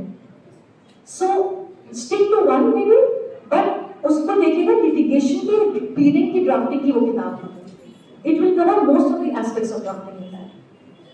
Okay, well, yes please. Ma'am, I want to raise a concern regarding the internship opportunities being offered to the UP students. Like in generally, the law firms in Delhi do not usually prefer a UP candidate for the internship or the employment opportunities. So, what is the recourse available to us? The recourse available to you is that when you come to Delhi, the only way a top law firm is going to take you. Now, I will tell you कि even Delhi law faculty students के पास ये recourse बहुत कम है, क्योंकि जो firms होती हैं ये सीधा recruitment के लिए college campuses जाते हैं, and that is where and they go to the top colleges for campuses. But yeah, but I'm telling you the lacuna here and how to get away with it. What you need to do is initially when you decide you want a job in a law firm, अपना 2 साल किसी भी दिल्ली के कोई भी lawyer के साथ रह के काम सीखिए. अगर आपने काम सीख लिया उसके बाद कोई फर्म नहीं देखेगी कि आपने लॉ किस कॉलेज से किया है और यूपी से किया है, सिर्फ आपका एक्सपीरियंस काम करेगा. So tomorrow if a law firm will have a candidate who's a pass out from a top university but does not have the exposure that they need, but you who's passed law from UP Kanpur, but you have the experience with you, you will always be preferred. No, but when they do the screening, so they reject us on the basis of No, never. No. It will, if you will, the moment your CV will go and you will write in your CV your work experience, I can tell you it cannot be rejected on basis of that. But that is something which you must do. Ensure that you have ample work experience. And once that experience will show कि आपने क्या काम किया, इसीलिए मैं कहती हूँ कि आप ये मत सोचिएगा कि कोई आपको काम देने आएगा. आप काम लीजिए, जितना आप लिखते रहेंगे, जितना आप सीखते रहेंगे, उतना CV आपका बड़ा होता रहेगा. So you will cover it with this. But it is not that if you feel that because you are from Kanpur and you are from this college and आपको बाहर job नहीं मिलेगा, it is not like that. In fact, like I told you, there are so many companies who will only want legal lawyers. They want PSUs में mandatory है. तो PSU में तो आपको एग्जाम देना है, PSU में तो मैंडेटरी है, लेकिन इतने कॉर्पोरेट हाउसेस हैं जिनको लीगल कंसल्टेंट चाहिए. If you will work 2 years also as a legal consultant and you will learn the work and you put that on your CV, you can apply to any law firm after that. It's not a problem. So in that case, experience is what is going to count. Okay? Yes, please. Please tell us something about advocate or record exam.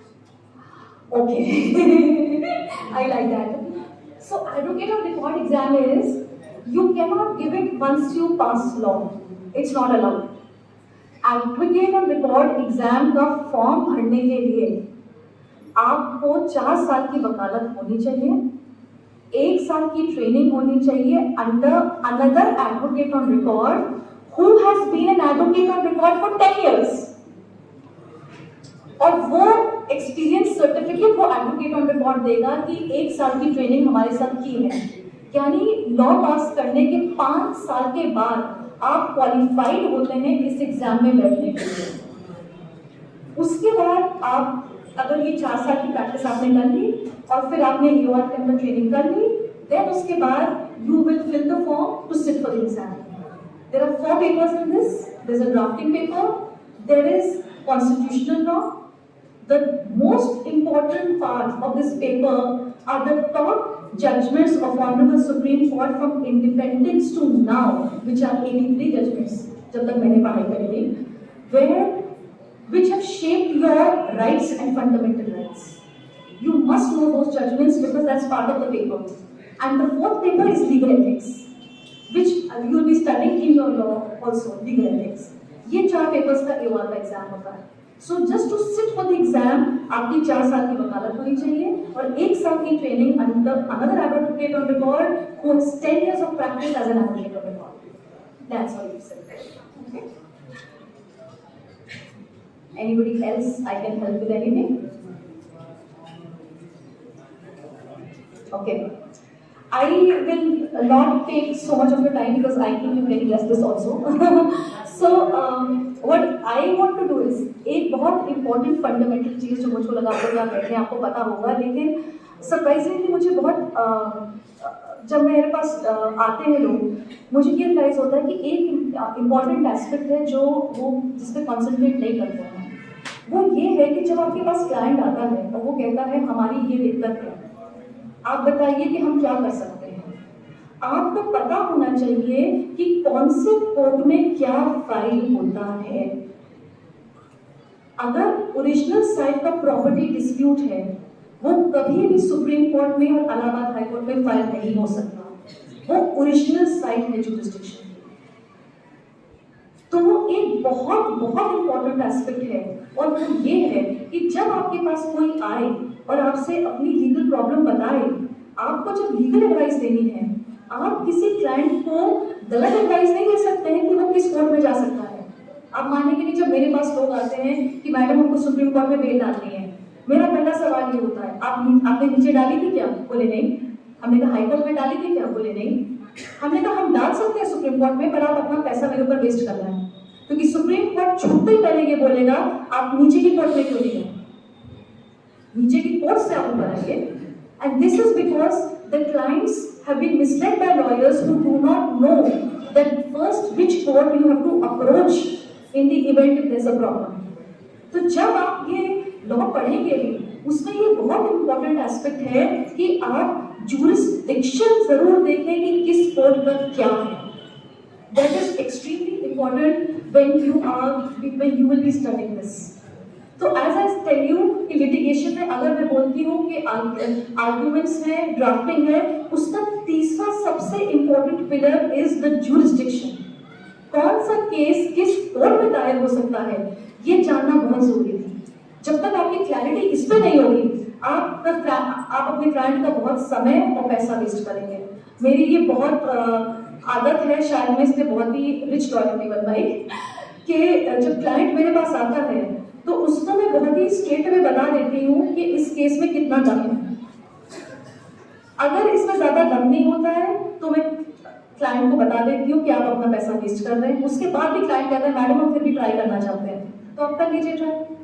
Similarly अगर मेरे पास कोई client आता है जो नीचे की दोनों court bypass करके आता है, मैं हमेशा उनको पहली एडवाइस यही देती हूँ कि आप अपना पैसा वेस्ट कर रहे हैं, क्योंकि कोर्ट घूमते ही बोलेगी कि आप नीचे क्यों नहीं गए और फिर आपको नीचे जाना पड़ेगा. तो आप दुगनी फीस लॉयर की दे रहे हैं, आप मुझे भी दे रहे हैं और नीचे के वकील को भी देना पड़ेगा. फिर भी अगर क्लाइंट कहता है नहीं मैडम हमको तो सुप्रीम कोर्ट से ट्राई करना है, then we do what the client tells us to do. But please maintain the basic honesty that tell the client the truth, what is the merit of the case and what is the chance. That is very very important as part of the legal profession. Okay, I will conclude. I think they are also discuss this. So I would just like to tell people that you are in a very good place, and you have such a support system here कि आपको मैं बताऊँ जब मैंने बहुत बड़े मेरे दोस्त ऑब्वियसली बहुत जगह से लॉ पढ़ के आए एंड बहुत बड़े कॉलेजेस से इंटरनेशनल लॉ, लेकिन किसी को सपोर्ट सिस्टम स्टाफ से नहीं मिला. सब कॉलेजेस चले गए, सबने वहाँ से डिग्रियाँ ले ली, सब डिग्री लेके आ गए, लेकिन जब हम लोग बात करते थे कि किसकी टीचर्स ने मदद करी हम लोग को आगे पहुंचाने में, तो आप मानेंगे नहीं कि जितना मुझे सपोर्ट मिला था उतना 50% लॉयर्स जो बड़े बड़े कॉलेजेस थे उनको सपोर्ट सिस्टम नहीं मिला। So for me this is, I always say, it's my thank you to everybody.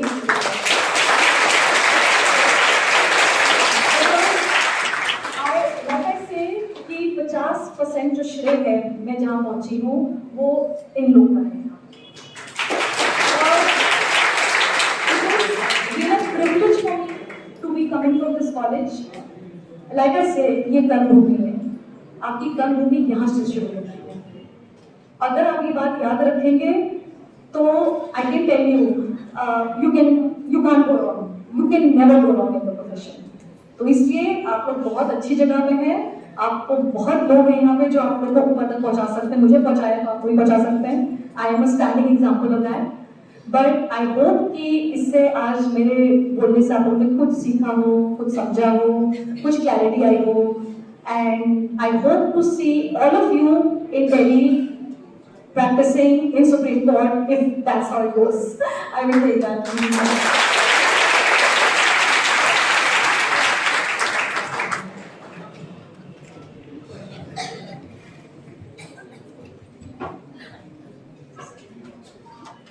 Thank you so much, ma'am, for throwing light on the various facets of law and giving life to the topic of narration, that is future prospects of legal education. Ma'am, जिस तरह से आपने शुरुआत में ये दोनों भाषाओं की इंपॉर्टेंस के बारे में बात करी, हम लोग भी स्टूडेंट्स अक्सर बोलते रहते हैं कि उन्हें BRAC की बाइलिंगुअल से स्टार्ट करना चाहिए कि इंग्लिश हिंदी दोनों ही भाषाओं में वो याद कर सकें, समझ सकें चीज़ों को। You also talked about the work culture, which gave our students the practical perspectives of the various facets of law. और जिस तरह से आपने अपने स्वयं के अनुभव साझा किए, मुझे पूर्ण विश्वास है कि यहाँ पे उपस्थित हर एक छात्र उससे लाभान्वित होगा। और भले ही ये जो नरेशन था ये ऑडियो मीडियम में था, पर जिस तरह से आपने उसको एक कोहेरेंट वे में बताया, हम लोग को ऐसा लग रहा था कि ये घटना हमारी आंखों के सामने घटित हो रही है। और इसके लिए I request everyone to give her a huge round.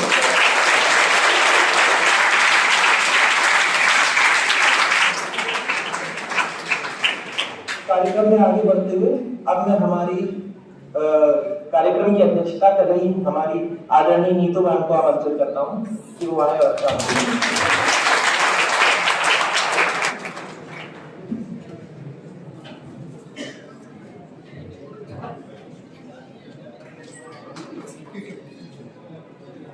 सबसे पहले तो आप सबको बहुत धन्यवाद कि आपने स्कूल की गरिमा को, कॉलेज की गरिमा को रखते हुए अमृता जी की बात को बहुत धैर्य से सुना और हर चीज़ सीखने की, समझने की कोशिश करी। These are opportunities in your life which I think you should seek, और अगर वो अपॉर्चुनिटी मिले तो उससे हमें कितना ज़्यादा हम उससे फ़ायदा उठा सकते हैं वो हम सबको उठाना चाहिए। थैंक यू अमृता जी, आप अपने कॉलेज में आई और अभी के बच्चों को आप अपने एक्सपीरियंसेस से सिखाना चाह रही हैं, बताना चाह रही हैं। आई एम होपिंग कि आप सब इससे कुछ ना कुछ अपने घर पर्ल्स और विजडम, इसको कहते हैं ना, मोती हैं विजडम के, जो आप अपने घर लेकर जाएंगे। I think in all this talk I be very short because आप लोग ऑलरेडी 1 घंटे का एक तरफा सुन चुके हैं और उन्होंने कोशिश तो की थी कि आप लोग भी और बहुत कुछ पूछिए और जितनी जिज्ञासा हो उसको अपना पूरा करना चाहिए। अच्छी बात है, आप लोग people are so young, full of energy, and I really hope and pray that you reach whatever Amrita ji was trying to motivate you for. So सबसे पहले तो मैं अमृता जी की सारी बातों से सुनकर पता नहीं मन में बार बार आ रहा था, आप लोग जहाँ भी हैं, जिस स्टेज पे हैं, बी ऑनेस्ट, 100% ईमानदारी अपने साथ रखिए, अपने अंदर इंट्रोस्पेक्ट भी करिए तो ईमानदारी के साथ, और बहुत क्रिटिकल एनालिसिस अपना करिए कि क्या हम ये चाहते हैं, क्या हम ये नहीं चाहते हैं। आप यहाँ आज ये ब्लैक एंड वाइट जो क्लोथ्स पहन कर आए, क्या हमारे पिताजी चाहते थे, क्या हमारी माता जी चाहती थी, क्या हम स्वयं चाहते थे। अगर आप स्वयं चाहते थे तो गो फॉर इट, अपने लिए अपने लक्ष्य निर्धारित करिए, set your goals very high. हम लोगों को लगता है कि जैसा उन्होंने बार बार बताया कि हम यहाँ हैं, बट हम यहाँ हैं, ये बेस्ट हमारे लिए कैसे हो सकता है उसको आप भी सोचिए, उसमें आप बढ़िया क्या कर सकते हैं। इंग्लिश लैंग्वेज, हम सोचते हैं हमारा हिंदी मीडियम का बैकग्राउंड था, तो I heard some of you children speaking in English, but it should not be a drawback at all. आजकल इतने सारे इंटरनेट पे माध्यम है जिससे आप सीख कर इंग्लिश प्रैक्टिस कर सकते हैं, सीख सकते हैं, रोज 15 मिनट आधा घंटा दे सकते हैं। सो अपने आप को कॉन्सेंट्रेट करना है, अपने आप से ऑनेस्ट होना है, अपने आप से सीख करना है कि हमारा बेस्ट क्या हो सकता है। There is no barrier, absolutely no barrier। ये बाउंड्री वॉल्स बैरियर नहीं है, हमारी अपनी क्षमताएं भी कभी बैरियर नहीं है। बहुत चीजें पहले नहीं आती थी, जैसे मुझे रेस्टोरेंट के बिजनेस में डाल दिया गया और मैं चार्टर्ड अकाउंटेंट, मुझे दाल मखनी एकदम बनानी नहीं आती थी, पर अब सीख गए हैं। तो अब कोई पूछेगा तो उसको बता पाएंगे। It is just the number of hours that you put in. Keep improving that input level into yourself. अपने अंदर हमें क्या डालना है, उसका इनपुट जो रहेगा वही आउटपुट होने वाला है। इट्स लाइक अ कंप्यूटर, आपकी body is like a computer, put in the best, you will get the best. आपको हमेशा, आपका कॉलेज है, यहाँ पे टीचर्स हैं, एंड थिंक हम और क्या क्या कर सकते हैं। जैसा कि उन्होंने बताया, एक्चुअली ट्रूली इट वाज, मैं हमेशा अपने बहुत सारे जो बातें होती हैं स्टूडेंट्स के साथ, एक हेल्दी एटमॉस्फेयर, सबकी बात करती हूँ, हेल्दी होना है। But a very pertinent point she said was, आप लोग आज 80, 100, 150 जो भी लोग बैठे, they are also competitors, compete with the best spirit। अपने आप को आगे बढ़ाइए, एकदम मत रुकिए, don't let anything hold you back। Thank you so much, Amrita ji, for inspiring our children. I'm very, very grateful from the management side, from the principal side. Thank you so much, children, and we wish you all the very best। भगवान आपको नई ऊंचाइयों पर लेकर जाए। आप लोग experience करिए कि वहां पहुंचने में क्या मजा है तो बहुत मजा है वैसे। ये ऑर्डिनरी लाइफ नहीं, you are made for extraordinary things. May God bless you. जय सिया राम। बहुत बहुत धन्यवाद आपका।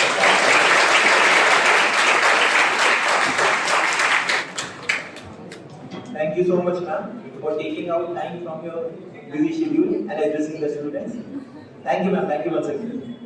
अब हम कार्यक्रम के अंतिम चरण पर पहुंच चुके हैं, तो I would like to invite Kaushiki ma'am for delivering the vote of thanks.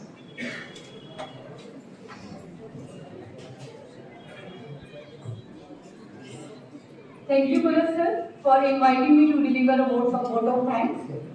And first of all, a warm and graceful namaste to everyone who is present here. And I, Kaushiki Trivedi, on behalf of this BSST college, extend my sincere thanks to respected Amrita ma'am, and who has spared time from her busy schedule. And thank you so much, ma'am. And today we had an opportunity to hear your thoughts, and this will surely encourage our students in all their future endeavors.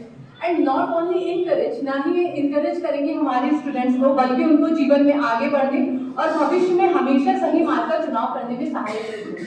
जैसे कि ma'am ने आप लोग को बहुत सारी बातें बताई, इनमें से कुछ विशेष बातें जो मैं एक बार फिर से आप सभी को बताना चाहूंगी। जैसे कि मैम ने बताया कि कभी भी हमें अपनी कर्मभूमि नहीं भूलनी चाहिए, और मैम ने बताया कि कैसे वो बचपन से ही और जब से उन्हें पता था कि उन्हें लॉ करना है, वो हमेशा से डिटरमाइंड थी कि उन्हें आगे फ्यूचर में करना क्या है।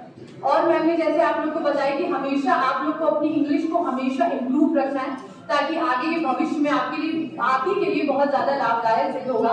तो हमेशा दोनों भाषाओं पे आपको कैसे अपना कमांड रखना है, और आपको अपनी लिमिटेशन जैसे मैम ने बताया कभी भी सिर्फ डिस्ट्रिक्ट कोर्ट के लेवल तक नहीं रखनी है, हमेशा अपने सपनों को एक अलग ऊंचाइयों पर देखना है, हमेशा फ्यूचर में आगे बढ़ते रहना है। और मैम का एक और पॉइंट है जो कि मैम ने बताया कि आपको हमेशा रीड करना है, pay read to your drafting skill always. Thank you so much ma'am, आपका सहृदय से धन्यवाद करते हैं हम सभी यहाँ पर। इसके बाद मैं हमारे बोर्ड ऑफ मैनेजमेंट की joint secretary respected Neetu ma'am को सहृदय धन्यवाद देती हूँ। और मैम का धन्यवाद मैं सिर्फ शब्दों से नहीं बल्कि एक श्लोक के माध्यम से आपको अवगत कराना चाहूंगी कि इस इवेंट के होने में मैम की कितनी बड़ी भूमिका रही है। तो वो श्लोक मैं बोलूंगी, आनुभद्रा कृतोयन्तु विश्वता, अर्थात सभी दिशाओं से नेक विचार हमारी ओर आए। तो ये जो नेक विचार था, ये रिस्पेक्टेड मैम की वजह से ही हमारे सबकी ओर आया था। जिससे कि प्रदर्शित होता है कि मैम का ये हम लोग के प्रति, स्टूडेंट के प्रति कितना लगाव है, और मैम हमेशा स्टूडेंट्स के भविष्य के प्रति मैम का जो कंसर्न है वो हम लोग यहाँ पर देख सकते हैं। तो मैम आपका बहुत सहृदय धन्यवाद कि आपने ये सजेशन दिया, आपने ये एडवाइस दी हम सभी को। इसके बाद मैं सबसे धन्यवाद करना चाहूंगी हमारे बीएसएसडी कॉलेज के प्रिंसिपल सर का। प्रिंसिपल सर जिनका मार्गदर्शन हमेशा हमें सभी कार्यक्रमों में प्राप्त होता है, और सबसे विशेष बात उनकी जो उनकी समय के लिए प्रतिबद्धता है, तो हमें विशेष रूप से प्रेरित करती है सभी कामों को हमेशा स्वयं हमेशा समय पे करने के लिए। तो थैंक यू सर, आपका भी बहुत बहुत धन्यवाद। इसके बाद मैं हमारे विभाग के सीनियर प्रोफेसर रिस्पेक्टेड आर के पांडे सर का धन्यवाद देना चाहूंगी, जिनकी उपस्थिति हमेशा हमें अच्छे कार्यों को करने के लिए प्रेरित करती है, आगे से बढ़ बढ़कर। इसके बाद मैं हमारे विधि विभाग के विभागाध्यक्ष रिस्पेक्टेड एबी जायसवाल सर का धन्यवाद करना चाहूंगी, जिनकी सकारात्मक ऊर्जा और उत्साह हमेशा हमें हमारे कार्यों को अधिक से अधिक तत्परता से करने के लिए प्रेरित करती है। धन्यवाद सर। इसके बाद मैं अपने सभी कलीग और आप सभी छात्र छात्राओं का धन्यवाद करना चाहती हूँ।